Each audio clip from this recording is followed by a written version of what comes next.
तो दोस्तों हम आपके लिए लेकर आए हैं ढिंढोरा प्राइम, जिसमें होता है मीडिया, सोशल मीडिया और टेक की वो वायरल खबरें जो आपसे मिस हो चुकी हैं। मेरा नाम है शाहिद भट्टी। चलते हैं हमारी पहली खबर की जानिब।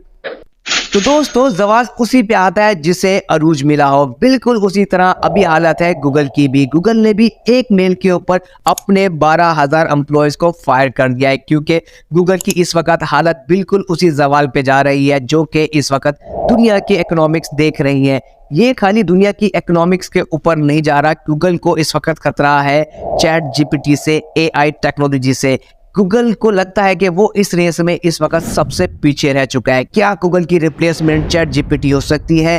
तो लगता है कि हाँ ये कर देंगे, लेकिन इसमें खतरे की बात नहीं है इतनी। गूगल ने भी इसी टेक्नोलॉजी पे काम करना शुरू कर दिया है। गूगल ने भी रिसेंटली अनाउंस किया है कि वो भी चैट जीपीटी की तरह एक गूगल बार्ट लाने वाला है, जो कि बिल्कुल चैट जीपीटी की तरह काम करेगा। उसी तरह एआई टेक्नोलॉजी को इस्तेमाल करके जो चैट जीपीटी काम कर रहा है उसी तरह ये गूगल बार्ट भी काम करेगा। गूगल को भी लग गया है कि वो इस टेक्नोलॉजी में थोड़ा पीछे जरूर रह गया है, लेकिन उसे ये रेस जीतनी होगी। एआई टेक्नोलॉजी के अंदर माइक्रोसॉफ्ट की एक भारी इन्वेस्टमेंट है। $10 बिलियन की इन्वेस्टमेंट की हुई है माइक्रोसॉफ्ट ने, बिल गेट्स ने की हुई है, और कहा जा रहा है कि इस पे इलोन मास्क की भी काफी सारी इन्वेस्टमेंट है। तो देखते हैं ये रेस आखिर कौन जीतता है, गूगल का बार्ट जीतता है या चैट जीपीटी जीतता है। इस वक्त तो लग यही रहा है कि चैट जीपीटी गूगल को रिप्लेस करने वाली है। गूगल बार्ट इस वक्त बीटा टेस्ट पे है, वो भी कुछ ही लोगों को दिया गया है जो इसको टेस्ट करके बता रहे हैं कि क्या। अभी रिसेंटली कॉन्फ्रेंस में ऑनलाइन बहुत सारे यूट्यूबर्स को लेकर के गूगल बार्ट को चेक किया गया, लेकिन उसमें एक आंसर को गलत देने से गूगल को बहुत ज्यादा भारी नुकसान भी पेश आया है। अभी देखते हैं आगे ये रेस कहां तक जाती है, चैट जीपीटी जीतता है या गूगल बार्ट जीतता है। दोस्तों मैं अगर आपसे एक सवाल करूं कि फेसबुक की कितनी सोशल मीडिया एप्स है, तो आपका जवाब होगा फेसबुक मैसेंजर, इंस्टाग्राम और व्हाट्सएप। आपको ये कहूंगा कि फेसबुक इस वक्त एक और सोशल मीडिया नेटवर्क एप्लीकेशन पे काम कर रहा है, तो आपका रिएक्शन क्या होगा? इस वक्त ट्विटर के मालिक एलोन मस्क थोड़े से परेशान नजर आ रहे हैं, क्योंकि फेसबुक भी एक सोशल मीडिया नेटवर्क पे काम कर रहा है, जो कि कहा जा रहा है कि ट्विटर से बहुत ज्यादा सिमिलर भी होगा। इस वक्त ट्विटर के जो वेरीफाइड अकाउंट यूजर है वो ट्विटर से बहुत ज्यादा परेशान भी है और नाराज भी है, क्योंकि ट्विटर ने दो चीजें उनके साथ गलत कर दी है। एक कि वो उनके वेरीफाइड ब्लू टिक के लिए $8 चार्ज कर रहा है, और दूसरा ये कि जो भी ट्विटर उनको मोनेटाइजेशन दे रहा था वो भी इस वक्त खत्म हो चुकी है। उनको किसी किस्म की मोनेटाइजेशन भी नहीं मिल रही है, बल्कि उनको हर महीने का $8 भी पे करने पड़ रहे हैं ट्विटर को।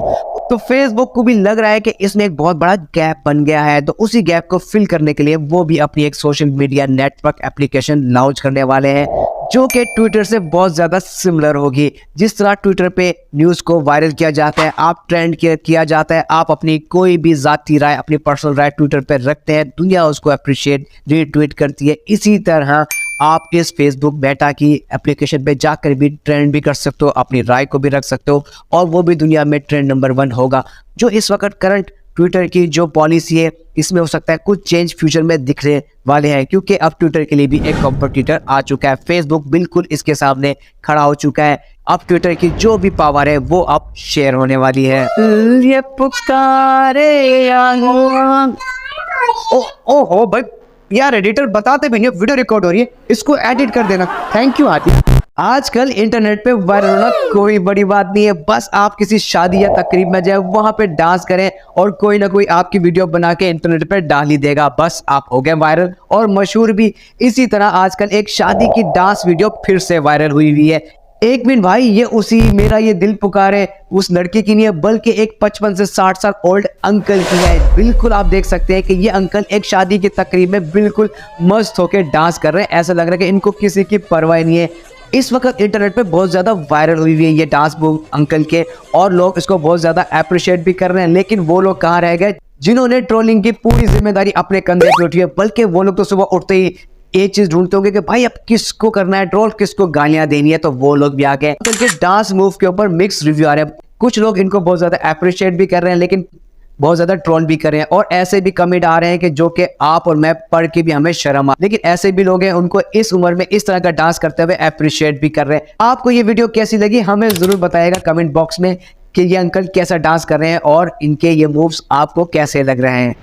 तो दोस्तों, कभी आपने सोचा है कि अगर आप अपनी जॉब से रिजाइन करते हैं और आपका जो रेजिग्नेशन लेटर है उसको लेकर के आप इंटरनेट पे बहुत ज्यादा मशहूर हो जाते हो। बिल्कुल ऐसा हो रहा है। निजी बैंक के मैनेजर ने अपने रेजिग्नेशन लेटर में ऐसा क्या लिखा है कि वो इंटरनेट पे इस वक्त बहुत ज्यादा वायरल हो रहा है और उसमें लोगों के अपने डिफरेंट कमेंट्स भी आ रहे हैं। लोग अपनी राय रख रहे हैं और उसे बहुत ज्यादा रीट्वीट, शेयर और अपने दोस्तों से डिस्कस किया जा रहा है। इस बैंक मैनेजर ने अपने रेजिग्नेशन लेटर में ऐसा लिखा है कि लोगों को ये दिल छू गया। उन्होंने अपने रेजिग्नेशन लेटर पे इलामा इकबाल का शेर लिखा है और जब वो सोशल मीडिया पे आया तो लोगों को बहुत ज्यादा पसंद आया। लोगों की इसमें अलग अलग राय थी। वो शेर क्या था हम आपको बताते हैं। ए तायरे लहूती, उस रिस्क से मौत ही अच्छी जिस रिस्क से आती हो परवाज में कोताही। सबमिट किया होगा बैंक में तो जॉब तो लाजिम सी बात है चली गई होगी, लेकिन जब उन्होंने ये रेजिग्नेशन लेटर सोशल मीडिया पे अपलोड किया तो लोगों के एक डिफरेंट ओपिनियन सामने आए। कोई लोग तो इन्हें अप्रिशिएट करते हैं, लेकिन कोई तो ये कह रहे थे कि भाई इतने अरसे के बाद आपको क्या समझ में आया कि बैंक की नौकरी आपकी परवाज में कोताही आ रही थी। तो आजकल तो देखिए कुछ भी हो सकता है। कोई डांस करके वायरल हो रहा है और कोई रिजाइन देख करके वायरल हो रहा है। मुझे तो समझ में नहीं आ रहा कि वायरल होने का आखिर असल फॉर्मूला क्या है कि कुछ भी कर लो भाई, अगर आपके नसीब में वायरल होना है तो आप वायरल हो सकते हैं। तो आपकी इस बारे में क्या राय है? तो लोग किस तरह वायरल हो सकते हैं हमें जरूर बताइएगा और इनके रेजिग्नेशन में आपकी क्या राय हमारे कमेंट बॉक्स में जरूर बताइए। तो कुछ दिन पहले अगर आप गूगल पे सर्च करते हैं सऊदी अरब और ईरान लिख के तो गूगल आपके सामने वो खबरें लाता कि इनके बीच में बहुत बड़े कॉन्फ्लिक्ट हैं जो कि आगे हल होते हुए नजर नहीं आते। इतने बड़े मसले हैं कि इस रीजन को लेकर के लगता है कि इसके लिए अब 1-2 सदियां ही चाहिए रिजॉल्व होने के लिए। आखिर इनका जो ये राइवरी थी, ये कॉन्फ्लिक्ट था, वो किस वजह से था? सऊदी अरब में सुन्नी मुस्लिम की मेजोरिटी है और ईरान में शिया मुस्लिम की मेजोरिटी। इन दोनों में तब टकराव आता था जब इस इस्लामिक वर्ल्ड में डोमिनेशन की बात होती थी कि इस इस्लामिक वर्ल्ड को कौन डोमिनेट करेगा और इस इस्लामिक वर्ल्ड का किंग बनेगा। इसका असर आपको यमन, सीरिया और लिबनान में नजर आ जाता था। जिस तरह के वहां पे प्रॉक्सी वॉर्स चल रही थी, इन दोनों मुल्कों की कितनी बड़ी राइवरी है और ये एक दूसरे के इतने गुत्तम गुत्ता हो चुके हैं कि ये इस रीजन में दो लोग एक दूसरे को बर्दाश्त नहीं कर सकते। इस वक्त अगर आप गूगल पे सऊदी अरब और ईरान लिख के सर्च करते हैं तो इन दोनों के बीच में आपको फ्रेंडशिप की न्यूज़ नजर आएगी। तो ये मुआवजा आखिर इतनी जल्दी कैसे हो गया, जिसको 2 सदियां चाहिए थी इस कॉन्फ्लिक्ट को हल करने के लिए, इन दो राइवरी को बराबर में बिठाने के लिए भी 1 सदी तो चाहिए थी, लेकिन वो कैसे हुआ? कुछ दिन पहले ईरान ऑफिशियल्स और सऊदी अरब के ऑफिशियल की मीटिंग हुई चाइना के शहर शंघाई के अंदर। वहां पे इन दोनों के बीच में जितने भी इनके मामला थे उसको तय पा लिया गया। दोनों के बीच में जो मेन किरदार था वो चाइना का कहा जा रहा है। चाइना इस फ्रेंडशिप का पूरा क्रेडिट ले रहा है और लेना भी चाहिए, क्योंकि इसमें कहीं ना कहीं बहुत ज्यादा मेहनत चाइनीज ने की है इन दोनों के बीच में कॉन्फ्लिक्ट को खत्म करने के लिए। जिस तरह वर्ल्ड वॉर के बाद अमेरिका ने एक मिशन मार्शल शुरू किया था कि वो यूरोप में जाकर के एक इन्वेस्टमेंट करके जितने भी वो यूरोपियन कंट्री थी उनको एक करे और उनको डेवलपमेंट के लिए बहुत ज्यादा पैसे दे और उनको दोबारा अपने पांव पे खड़ा करे और उनसे जितनी भी उनकी अपनी कंपनियां थी वहां पे सेटल करे, और जो इस वक्त जो उनको पैसा दे रहा है उनकी तरक्की के लिए, उनके डेवलपमेंट के लिए, तो बाद में आहिस्ता आहिस्ता उनकी वो कंपनियां उनको वापस लौटा सके। ठीक उसी तरह मिनी मार्शल मुझे नजर आ रहा है चाइना का, वो इस रीजन के अंदर वो मिनी मार्शल लेके आ गए हैं। जिन कंट्रियों के बीच में कॉन्फ्लिक्ट है उनके वो सारे कॉन्फ्लिक्ट खत्म करके, जब तक ये कंट्रियों का जो भी कॉन्फ्लिक्ट है वो खत्म नहीं होते तो उसका 1 बेल्ट 1 रोड का जो मिशन है वो पूरा नहीं होता हुआ नजर आ रहा। इससे चाइना को ये फायदा हो जाएगा कि इस खित्ते में चाइना एक बहुत बड़ी ताकत बनते हुए नजर आएगा सबको, और इस खित्ते में अगर डोमिनेशन किसी की होगी, डोमिनेट कोई भी कंट्री कर सकेगी तो वो चाइना ही होगा। इसमें चाइना ने बहुत बड़ा किरदार किया है फ्रेंडशिप कराने के लिए, लेकिन कहीं ना कहीं इसके पीछे पाकिस्तान का भी हाथ है इन दोनों की फ्रेंडशिप कराने के लिए, ईरान और सऊदी अरब की फ्रेंडशिप कराने के लिए। जब इससे पहले वाली हुकूमत थी इमरान खान की रिजीम, उन्होंने इसी मिशन को शुरू किया था कि पाकिस्तान इस मिशन को लेकर चलता है कि सऊदी अरब और ईरान का दोस्ती हो, कहीं ना कहीं दोनों के बीच में दोस्ती हो सके। आपने देखा होगा कि इमरान खान बार बार सऊदी अरब का विजिट कर रहे थे, ईरान का भी विजिट कर रहे थे। काम इमरान खान हुकूमत ने तभी शुरू कर दिया था, उसके बाद इमरान खान की हुकूमत चली गई, लेकिन अच्छी बात यह है कि इसको चाइना ने कंटिन्यू रखा। आज चाइना को इसका क्रेडिट मिल रहा है, वो डिजर्व भी करता है, लेकिन कहीं ना कहीं थोड़ा सा क्रेडिट पाकिस्तान को भी देना चाहिए। इस वक्त वर्ल्ड में जो हेडलाइंस लग रही है वो चाइना की लग रही है। ये जानने की कोशिश करते हैं ईरान सऊदी अरब की फ्रेंडशिप में पाकिस्तान को आखिर क्या फायदा हो सकता है, इस रीजन में क्या फायदा हो सकता है। सबसे पहले जो नजर आ रहा है जो इस खित्ते में फायदा होगा, पाकिस्तान को फायदा होगा, वो होगी फिरका वरायत पे। वरायत इस खित्ते में बढ़ रही थी, उससे टेररिज्म को बहुत ज्यादा प्रमोट मिल रहा था, उसको फुल स्टॉप लगने वाला है। उसके साथ साथ जो रीजनल कनेक्टिविटी है उसमें बहुत ज्यादा फायदा होने वाला है। तो दोस्तों इस वक्त अगर आप पाकिस्तान के करंट हालात को ऊपर से टेलीस्कोप से देखते हो तो आपको दो कलर में नजर आएगा। पहला कलर ये कि पाकिस्तान में इन्फ्लेशन अपने अरूज पर पहुंच चुकी है, अनएम्प्लॉयमेंट तो रिकॉर्ड ही तोड़ चुकी है। उसके साथ साथ आप अगर देखते हैं कि पाकिस्तान में पेट्रोल तो आसमान ही छू रहा है और डॉलर ने तो पर लगा के 7वां आसमान क्रॉस कर चुका है और पता नहीं आगे कहां तक जाएगा। इस वक्त पाकिस्तान में जो पॉलिटिकल अनस्टेबिलिटी है वो भी अपने अरूज तक पहुंची हुई है। कुछ समझ में नहीं आ रहा कि आने वाले दिनों में आखिर पाकिस्तान का होगा क्या। इसको जो ठीक करती है वो करती है गवर्नमेंट। इस वक्त गवर्नमेंट का इन हालातों पे, इन चीजों पे किसी किस्म का भी कंसर्न नहीं नजर आ रहा है, क्योंकि पाकिस्तान गवर्नमेंट के सारा रोमांस जो चल रहा है वो चल रहा है इमरान खान के साथ।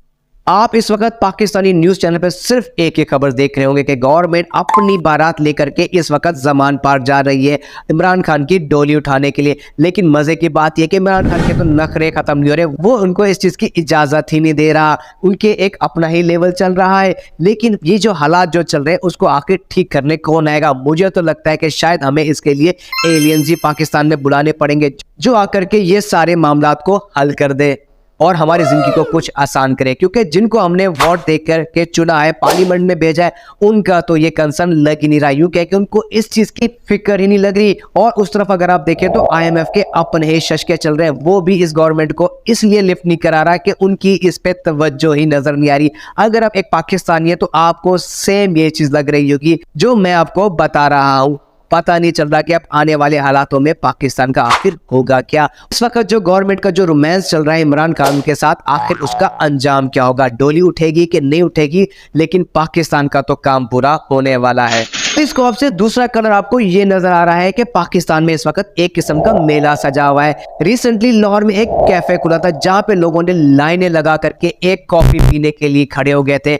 वो कॉफ़ी एक बहुत ज़्यादा एक्सपेंसिव भी थी, उसके जो मील्स थे वो आम रेस्टोरेंट से बहुत ज़्यादा महंगे भी थे। और वहीं पे अगर आप बात करें किसी भी आप अच्छे बड़े रेस्टोरेंट पे पाकिस्तान में जाते हैं तो आप उनसे कहते हैं कि आपको टेबल चाहिए, तो आपको उस वक्त टेबल नहीं मिलती, तो आधा एक घंटा वेट करना पड़ता है क्योंकि वो पहले से ही बुक कोई भी होती है। अगर मैं बात करूं कि पाकिस्तान में जो शादियां चल रही है उन पे तो एक अलग ही बादशाहियत चल रही है। वहाँ के खाने जैसे कि इस तरह मुगल और बादशाह खाया करते हैं तो उस तरह के खाने, और वहाँ के जो एनवायरनमेंट है, लगता ही नहीं है कि पाकिस्तान में किसी किस्म की इन्फ्लेशन, अनएम्प्लॉयमेंट और जो पॉलिटिकल अनस्टेबिलिटी है नजर आती है। इस वक्त मोबाइल फोन और गाड़ियां अपनी पीक पर चल रही हैं, उनके प्राइस तो जैसे आसमान ही क्रॉस कर चुके हैं, इतने महंगे हो चुके हैं।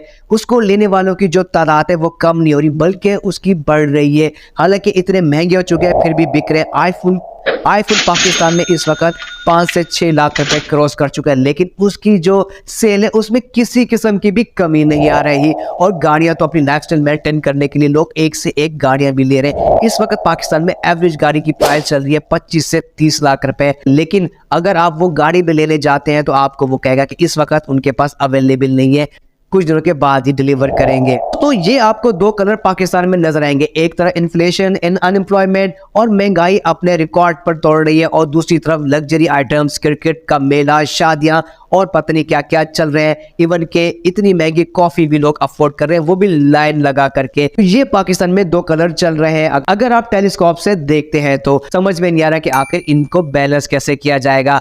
आपकी क्या राय है हमारे कमेंट बॉक्स में जरूर दीजिएगा।